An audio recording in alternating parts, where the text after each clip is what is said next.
Ako si Anton at ito ang kwento ng aking kababatang si Jerome. Kami ay magkasama sa paaralan sa probinsya at minsan ay nagkaroon ng camping ang aming paaralan. Excited kami ni Jerome dahil ito ang unang beses naming magka-camping.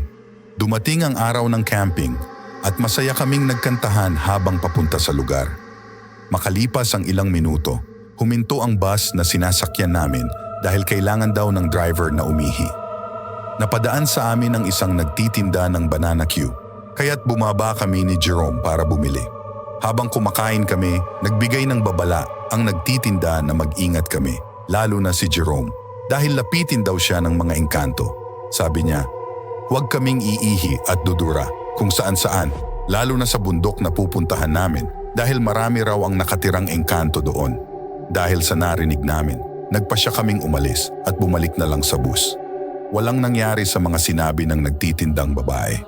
Pagdating namin sa lugar, tinuruan kami ng aming guro kung paano itayo ang aming mga tent at pinayuhan na huwag lumayo ng walang kasama. Sobrang saya ng araw na yon, puno ng mga aktibidad at laro. Sa gabi, habang nagba-bonfire kami, nagsabi si Jerome na kailangan niyang umihi. Hindi nagtagal at bumalik siya. Nang bumalik siya, agad siyang nagpatuloy sa aming pagtitipon. Natapos ang aming camping nang walang anumang nangyaring masama. Pag-uwi namin, nakita namin ang matandang tindera na nakatingin sa amin na tila may takot. Hindi namin alam kung bakit at sa sobrang pagod, hindi namin masyadong pinansin ang nangyari. Kinabukasan, wala si Jerome sa paaralan.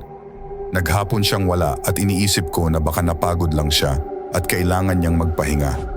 Ngunit isang araw pa ay hindi pa rin siyang pumasok. Nagtanong ako sa aming guro at sinabi niyang nasa ospital si Jerome. Bago tayo magpatuloy, kung bago ka pa lang sa MKK, mga kwento ng kababalaghan, huwag kakalimutang mag-subscribe at i-click ang notification bell para laging updated sa mga bagong videos. Kung nagustuhan mo ang ganitong mga video, paki-like at i-share sa iyong mga kaibigan. Makalipas ang ilang araw, dinala nila si Jerome sa ospital dahil sa kanyang biglaang pagkakasakit. Kahit ang mga doktor ay hindi maipaliwanag kung ano ang tunay na sakit ni Jerome. Sa kanyang pagkakaratay sa ospital, habang si Jerome ay nasa gitna ng laban para sa kanyang buhay, ang kanyang ina ay umiiyak ng di malaman ang gagawin.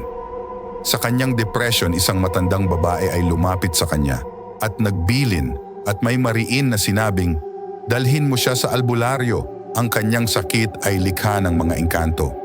Sa kabila ng pakiusap ng matanda, hindi naniwala ang ina ni Jerome at hindi niya isinunod ang payo nito. Sa paglipas ng mga araw, ang kalagayan ni Jerome ay patuloy na lumalala at hanggang sa hindi na niya nakayanan ang laban. Sa pagkamatay ni Jerome, nagluluksa ang buong komunidad at ang kanyang ina ay pinipilit na alamin kung ano ang dahilan ng kanyang trahedya. Sa gitna ng kanyang hinanakit at pagdadalamhati, biglang bumalik sa kanyang isipan ang sinabi ng matandang babae sa ospital. Sa huli, nalaman niya ang kahalagahan ng babala, ngunit ang lahat ay huli na. Nabalitaan namin sa pamamagitan ng aming guro na pumanaw na si Jerome. Hindi ko maunawaan kung bakit at ano ang nangyari at lubos akong nalungkot.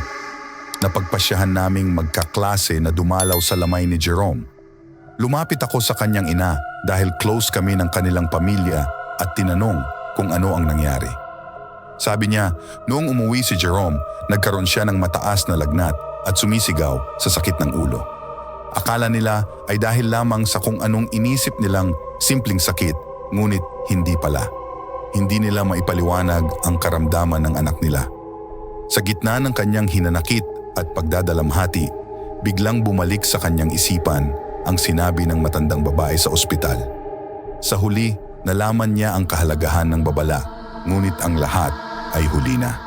Laking gulat ko nang makita ko ang matandang babae na lumapit sa mama ni Jerome. Sabi niya, nakikiramay daw siya sa nangyari.